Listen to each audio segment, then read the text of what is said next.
Welcome to Amazing World Channel. 4 things to know about Angela Merkel. She is well known for her ability to survive on little sleep and stay alert during late-night negotiations. While working at the Academy of Sciences in East Berlin, she held the title of Secretary for Agitation and Propaganda. Though she has said her task mainly involved organizing book readings and theater visits, she lives in an ordinary apartment in the center of Berlin and grows her own veggies. She is a massive fan of the national soccer team. A private person. WHO shuns self-promotion. Germany's long-serving Chancellor, Angela Merkel, who is running for a 4th term in office on September the 24th, is known as an intensely private person who shuns most forms of self-promotion. Born in 1954 to Protestant pastor Horst Karsner and English teacher Herland Karsner, Merkel moved from Hamburg to the East German town of Quitzow, then part of the German Democratic Republic (GDR), when she was just a few years old. The oldest of 3 children, she spent her childhood in the seminary where her father worked. From her earliest years in school, Kasia, nickname derived from her last name by peers, was a brilliant student with a passion for the Russian language and Soviet culture. After finishing her doctorate in Berlin, Merkel worked as a quantum chemist at the East German Academy of Sciences. Former colleagues described her as shy, diligent and always seeking the most reliable data. Merkel was 35 when the wall came down. In an incident considered typical for the plodding politician, Merkel kept a weekly sauna date with a friend on November 9, 1989, before joining the throngs of people streaming across the border to West Berlin.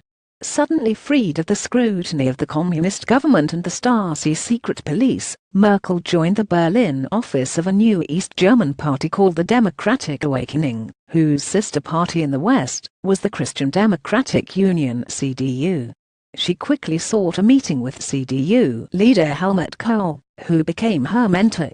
Within months, Merkel became known as Kohl's girl, and was appointed as part of his first cabinet in a reunified Germany, as Minister for Women and Youth.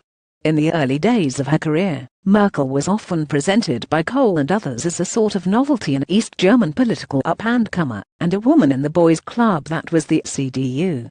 Even when she was awkward and shy, you could feel her power from the beginning, said Herlind Kolbel, a photographer who met Merkel once a year for decades, to take her portrait for a series depicting how high office changed a person's physical appearance.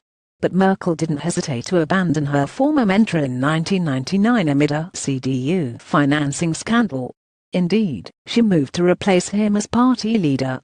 In 2002, Merkel ceded the role as the CDU's election candidate to rival Edmund Stoiber, who headed its Bavarian sister party.